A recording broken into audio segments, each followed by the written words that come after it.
very thankful that you invited me to this extremely important conference on the Belt and Road and Pakistan's special role in that, as you said, a model really for the kind of development which is possible virtually any country in the world who takes up this challenge.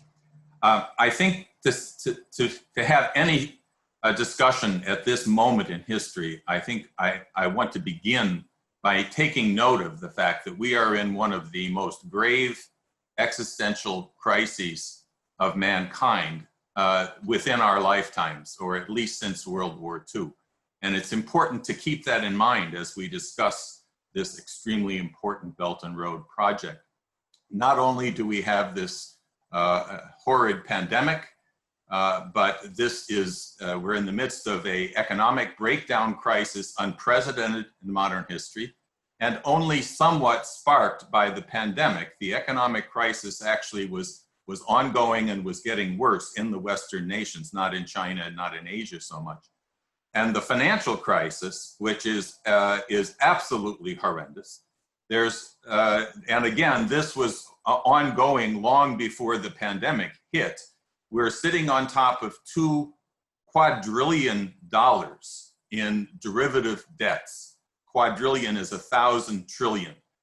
This is at more than double the derivative bubble in 2008. And this bubble was beginning to collapse beginning last in September. They began a massive bailout. And when the pandemic hit, as you probably know, Europe and the United States, the the European Central Bank, the Bank of England, and the Federal Reserve have pumped close to $14 trillion into the system, only a small portion of which is going to the real economy. Most of it is going into bailing out banks who are holding these bad gambling debts. So on top of that, as I'm sure everyone is aware, we are in a period of pre-war crisis.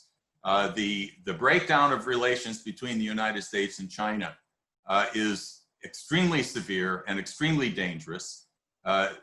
It could potentially become a war and potentially a nuclear war. This is being warned about in China, it's being warned about in Russia, and even in some of the Western nations. Kevin Rudd, the former Prime Minister in Australia, has recently warned that there could be not a Cold War, but a hot war between the US and China between now and the US election in November.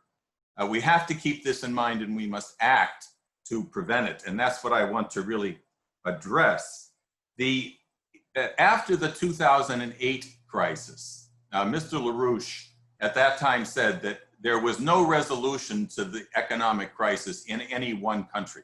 The only way it could be resolved would be for the leaders of the major powers, the US, Russia, and China, at least those three, as well as other countries willing to participate, must come together and build basically a new Bretton Woods system, which addresses this financial breakdown crisis. But given the circumstances, also addresses the urgent need to end the drive for war, that we must take on emergency health measures for the world as a whole, given the circumstances. I'll just mention that the head of the World Food Program, Mr. Beasley, recently warned that we could have 300,000 deaths per day in Africa as a result of starvation because of the breakdown of the food supply and the locusts, as well as the pandemic.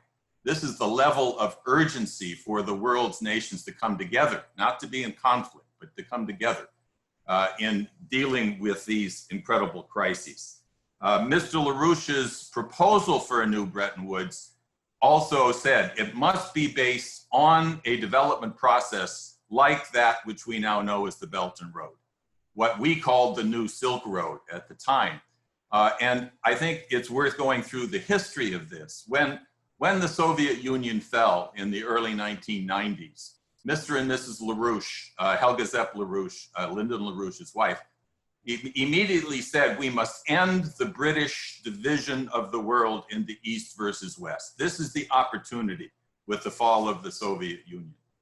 To do that, we need to build a new Silk Road. We need to connect Europe and Asia through high-speed rail development corridors, not just to get from one place to another, but to build new cities, to develop the resources in the interior, the Russian Far East, Central Asia, and a southern route down through Southeast Asia into India, Pakistan, and the Middle East. This idea we took around the world. The Russians at the time were in total disarray, with carpetbaggers from the West basically stealing everything they could under Yeltsin's government. They were unable to respond, but the Chinese responded very strongly. They organized with us a conference in 1996 in Beijing with leading speakers from, oh, I see, I can't use share screening. Okay, it doesn't matter. No, if you, Mr. Billington, if you want to use screen, we can make you the co-host. Then you can use the screen. You want to use the screen? Want to show some presentation? Actually, don't worry. I have what I was going to show you. This is the report from, I'm not sure if you can read it this way, but this was the report for the 1996 conference in Beijing. It's called the Eurasian Land Bridge, the New Silk Road Locomotive for Worldwide Economic Development. That was an extremely important conference. It set things in motion. As you probably know, there was a financial crisis at the end of the 1990s in Asia. Actually, it was the beginning of a global financial crisis, but it was called the Asian crisis. And it slowed things down somewhat, but nonetheless, the Chinese did begin the Silk Road process. They built a rather primitive rail, but it did go through Central Asia, and you had the beginning of that process. The idea of that conference was peace through development. It's very much like your previous speaker, Mr. Hassan Duad, who I think very correctly said that infrastructure is the key to peace. It's the key to development, and it's the key to peace. And this was the idea that we worked with the Chinese on in that 1996 conference. It would be worth noting that a few years before that 1996 conference, we had the Oslo Accords between the Israelis and the Palestinians, which was a tremendous potential for ending this festering crisis in the Middle East. Mr. LaRouche immediately said, get the tractors rolling. Don't wait around for new political agreements. It's development that comes first. That makes for peace. You don't have peace and then development. You must get the tractors rolling and keep the IMF and the World Bank out of it, because they will prevent the tractors from rolling. Unfortunately, as you know, that did not happen. Nothing really happened. Within a few years, they killed Yitzhak Rabin, the crazies in Israel, who've been pretty much running Israel since. So, but that was the idea. It's the development which is crucial if you're going to resolve the crises left by the remnants of the British Empire, the divide and conquer policies, which of course you're very familiar with there in South Asia as well. Following that, what did we have in the United States? We had 16 years of colonial idiocy under George Bush and Barack Obama. The regime change wars against countries under the guise of a war on terrorism, when in fact we were destroying countries who were the most anti-terror in Iraq and Libya and Syria. The Afghan war had its own characteristics, but as President Trump correctly said, the Iraq war was the greatest mistake in American history, causing millions of deaths and refugees, destruction, driving countries back into the Stone Age, turning them into warring terrorist gangs, basically. And thank God the Russians stepped in the Syria issue, so it hasn't been completely destroyed. But it was these ideas that we have had to fight within the United States. Then finally in 2013, as you've noted, Xi Jinping announced the Belt and Road. In 2014, I had the opportunity to travel to China with Helga Zepp LaRouche. And the message we took was, don't limit this Belt and Road to Eurasia and the Maritime Silk Road. That was the initial announcement. This must be global. You must take this policy to Africa, to South America, and even to the United States, where the infrastructure is in a state of absolute decay and collapse, which is another thing that President Trump promised to address, but has not been able to do much. So this idea became what we called then the idea that the new Silk Road becomes the world land bridge. The idea being that this, in fact, had to become a new paradigm for mankind based on the concept of the common interests of mankind, as opposed to geopolitics, which argues that it's a dog-eat-dog, zero-sum game world. This is the core of the British imperial view of the world. And we must replace geopolitics with this idea, what Xi Jinping calls a community with a common future. So these were the ideas that we took. I think as far as China goes, as has already been noted, China had carried out a absolute miracle in the previous 30 to 40 years, lifting 700 or 800 million people out of poverty, turning China's high-speed rail 25,000 kilometers, more than the rest of the world combined, nuclear power development, fusion research, a space program, ports, and so forth. And Xi Jinping's idea was to take this idea that infrastructure is the key for beating poverty. To get out of poverty, you must build the infrastructure which lifts the productive power of your nation as a whole. It lifts the productive power of labor. And it's the idea of being a debt trap, by the way, I should mention, you've heard this, I'm sure, that China's Belt and Road is a debt trap to take countries over. Well, I'll tell you what a debt trap is. You know very well. I think it was $14 billion a year Pakistan pays to import its oil and gas. And the IMF and the Western banks would be glad to finance your purchase of those things, but they wouldn't build any infrastructure. And the result is you get more and more debt without the capacity of productivity, and that is a debt trap. The Chinese approach is to reject debt traps by extending credit, but the credit goes into real productive capacity, starting with infrastructure and moving to industrialization. So this is the key. Now, is it possible? Is this going to work, or are we heading for war? I would argue, and we argue strongly, that the only potential for making this work is an offer that was made by Vladimir Putin to the P5, the permanent 5 members of the Security Council, which includes the US and Russia and China, those crucial 3. Plus, in this case, it would be France and England as well.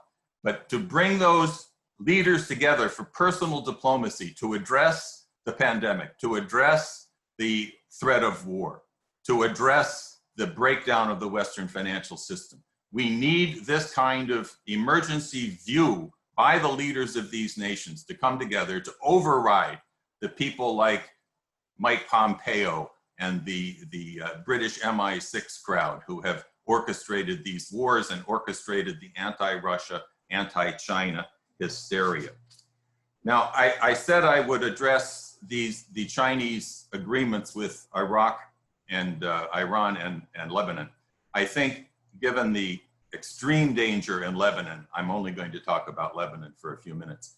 The Chinese did sign an agreement with Iraq last year, a $25 billion oil for infrastructure program, and they're close to concluding a deal with Iran for a 25-year oil for infrastructure program. But the Lebanon situation is a potential spark for global war, and we have to address it.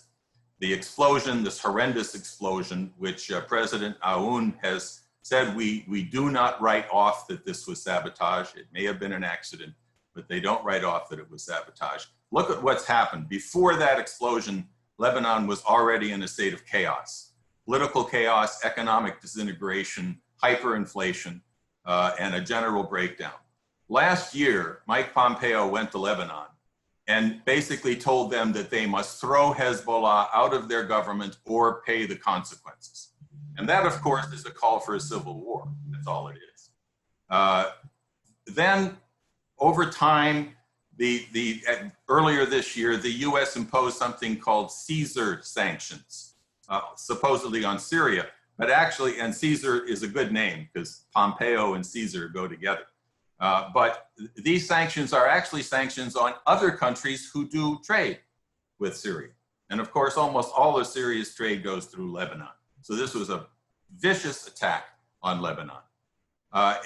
Another State Department official went there and again said these sanctions will be imposed if you don't remove Hezbollah from your government.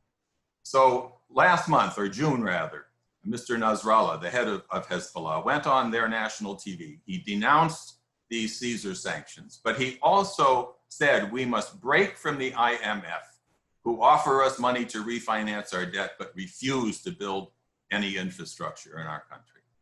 And we must join with the Belt and Road. And China has made these offers to build the infrastructure. Then on July 2nd, I believe, yes, July 2nd, the Prime Minister Diab and his cabinet ministers met with the Chinese ambassador and agreed to proceed. 10 major Chinese companies began making deals. And the Chinese said to the Lebanese, we understand you cannot pay your debts right now to the Western banks and to the IMF, but we are going to extend new credits which will build infrastructure and industry and therefore have a basis for being repaid over time. And this is an exact example of what's known as Hamiltonian economics. It's the way Alexander Hamilton got America out from under the British grip after the Revolution. And it's the idea of what was once well known as the American system of economics, which of course we don't know in America anymore, unfortunately. But this was the approach. The idea here was that we would join the Belt and Road very much with Pakistan's development in mind of how this has succeeded in Pakistan. So was the explosion an accident? Was it sabotage? We don't know, but this is the kind of period in which you have to look at these issues with utmost seriousness because of the danger of war, which could spark a global war, a thermonuclear war, virtually overnight if we don't deal with this at the highest levels. So I want to close by saying a word about President Trump. I think it's extremely important for people around the world to distinguish between President Trump and the war party who surrounds him in his own cabinet with people like Pompeo, who should go the way of John Bolton and Steve Bannon. These warmongers should be removed. But Trump himself was elected because he said he would reindustrialize the United States, that he would be friends with Russia. Over and over he said that he wanted to be friends with China, which he did as soon as he was elected. This is the reason that the British MI6, Richard Dearlove, Christopher Steele, launched Russiagate, Russia collusion, to break the danger to the empire that the United States and Russia and China would stop being enemies and start collaborating for development and for ending terrorism and so forth. That was the cause of Russiagate. When Russiagate failed, and when the people who orchestrated that hoax are now facing jail time because they deserve it for this lie, they launched Chinagate. China. China's responsible for everything. And it's unfortunately true that President Trump has been convinced that he needs to blame the pandemic on China, blame the economic crisis on China. He thinks he needs to do that probably to get elected. It's a mistake, but he personally, when he does his personal diplomatic relations, he steps beyond this controlled environment of the corrupt Congress, where both the Republicans and the Democrats are committed to war, are committed to regime change. But he personally, when he meets, if he meets, and we want that P5 meeting to take place in September, meeting with Xi Jinping, meeting with Vladimir Putin, the potential for ending this danger could be resolved. And I would call on you, your institutions, as well as your government, to speak out in favor of that P5 meeting taking place in September during the UN period as an absolutely urgent and essential step towards resolving this war danger, the economic danger, and bringing the world together through the Belt and Road process as a basis upon which we can actually achieve a new paradigm for mankind based on development and peace. And I thank you.